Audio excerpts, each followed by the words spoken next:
In this video, I'm going to show you how to set a delay or a timer where the dishwasher starts at a different time than you want it to.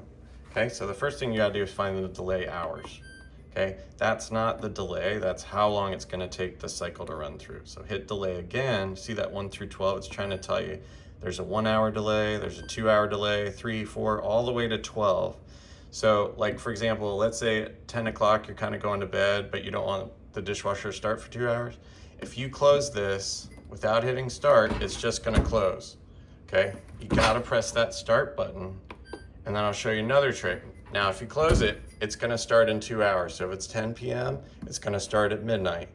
Here's the problem. A lot of people set that delay. If you set it for like 4 hours and then somebody else comes, your wife, kid, somebody, and they open it and they close it back, see how it's glowing? It's not going to start in 2 hours. It's just going to sit here blinking. So you got to hit start again.